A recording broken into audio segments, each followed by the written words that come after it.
Hey guys, welcome back to the podcast. Michael here. A little late night dose.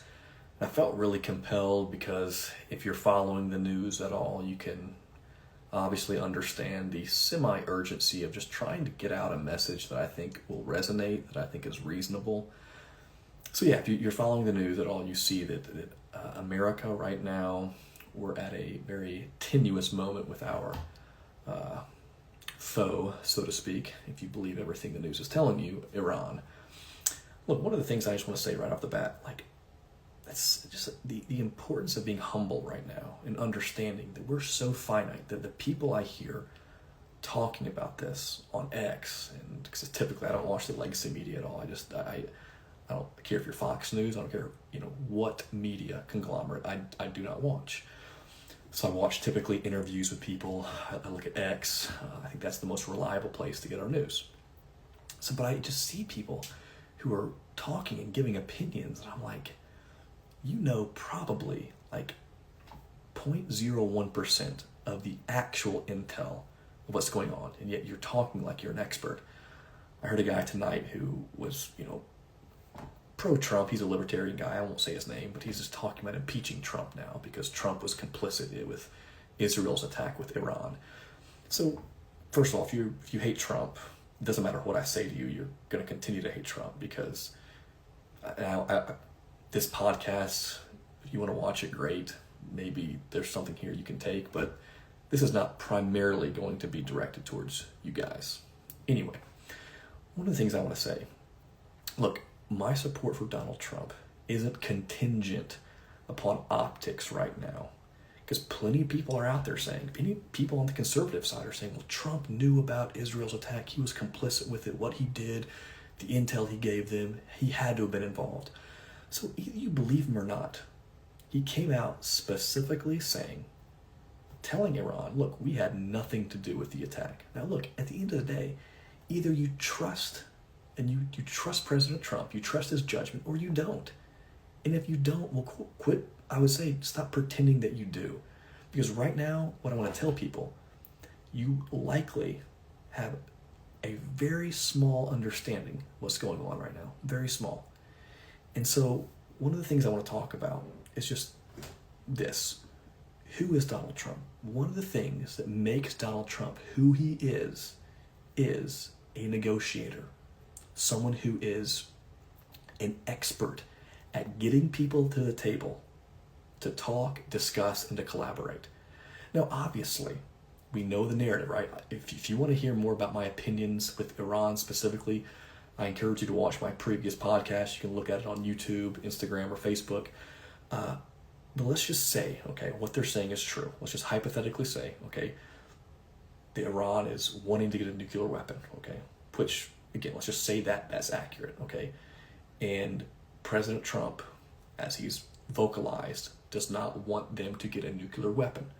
So, obviously, his desire is to first negotiate under any circumstance. So I've heard tonight that we're mobilizing a fleet in the Mediterranean, that we're preparing to escalate for possible war, that Trump even put out a Truth Social post tonight that said, if you're in Tehran, which is the capital of Iran, you need to evacuate.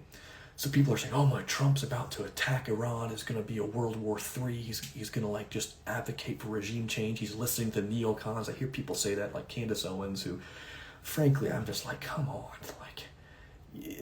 I know you have this thing with Israel, and that's kind of what she's owned, and I don't mean to bash her, but some of the content she puts out just so impulsively, again, you have no idea what President Trump is actually doing. You have no idea what's happened so far leading up to this point. One of the things, what evidence do we have? And this is just true. This is not like me being a partisan hack. This is me just stating the truth. During President Trump's almost 5 years as the president, what has he done? Well, he got us out. He was getting us out of Afghanistan. He was establishing the Abrahamic Accords. And by the way, what were the Abrahamic Accords, which he established in his first 4 years as president? They were peace treaties between Israel and the Middle East. And if you haven't noticed something, here's something just to understand. These war hawks, the neocons, the people who lust for war in both parties, the Republican and Democrat parties, They constantly want regime change. They've been doing this for a long time, whether it's Iraq, whether it's Libya, whatever, okay? Afghanistan, they love their regime change because they get money, billions of dollars from defense contractors. They lust after regime change. President Trump has already established he is not. So people saying, oh, President Trump is kowtowing to the neocons. He's like, what are you talking about? You have no idea what his thought process is right now. And if you actually trusted him, you wouldn't be so vacillating. I see people vacillating. Like, either you trust him as the commander-in-chief or you don't. He already has the pedigree. He's already shown his restraint. He established peace with North Korea. Russia didn't invade Ukraine when he was president. Okay, he was establishing peace with Israel, and Israel wasn't in constant conflict with Iran. This has been leading up for a while since his first term. And the Biden administration, if you even want to call it administration, was completely derelict, and they weren't involved at all. They just were impotent. And there were 2 wars that started with the Biden administration. 4 years. Russia invaded Ukraine, and Hamas attacked Israel. And Israel began firebombing Gaza. So all of that happened during the Biden administration. And so, look, you have to understand, these people lust for war. President Trump has shown great restraint. He's shown great diplomacy.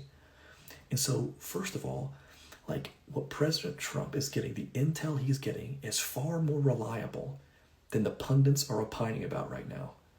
So just take a step back, okay, and understand that President Trump is diametrically opposed to regime change. He just is. He's demonstrated that. He's talked about that. And so for people to like jump off ship already and say, well, President Trump is advocating for regime change. You have people calling for his impeachment because they know he was involved in the attack with Israel on Iran. They have no idea. You have no idea. Sorry. And I'll just mention Dave Smith, that's his name. I'll just call him out. It's Dave Smith, the comedian who has prided himself as being a libertarian, who, supported Trump. Now he's calling for his impeachment, which, let me just say this. Hey, by the way, if 2 weeks from now, if there's a regime change and we go in there and we have all-out war, then you know what? I'll be the first person that says, I was wrong. I was wrong. I do not think, let me just say, as I said from the onset, I don't know. I'm giving you my opinion. I could be completely wrong. But I think I have some evidence and some common sense that I'm employing right here that shows that I think I'm on the right track. So people like Dave Smith and Candace Owens, who are just completely recklessly saying things about Donald Trump, which they actually don't know at all. They're just giving conjectures based upon their like very limited understanding and intel. I think it's completely reckless. I think it's wrong. And I think that 2 weeks from now, if Iran is settling and negotiating, which most likely is going to happen, the fear-mongering is just crazy. Seeing so much fear-mongering right now. If Iran comes to the table and negotiates and actually comes to terms, you're going to see a lot of people eating a lot of crow because they were fomenting. Josh Span, I see you. Don't get off, Josh. Stay on for at least 30 seconds, man. All right, stay on. No, I'm kidding, man. You can get off if you want to. There's going to be a lot of people eating crow based on just their impulsive predictions. And so what I'm saying is, I don't know for sure, but I'll go on the line and say, I do not believe we are going to all out invade Iran and create some sort of havoc or create, Iraq 2.0, because getting involved with Iran, they probably are the oldest civilization in the world. One of the oldest civilizations. We're 5,000 years old. They were the Persians of old.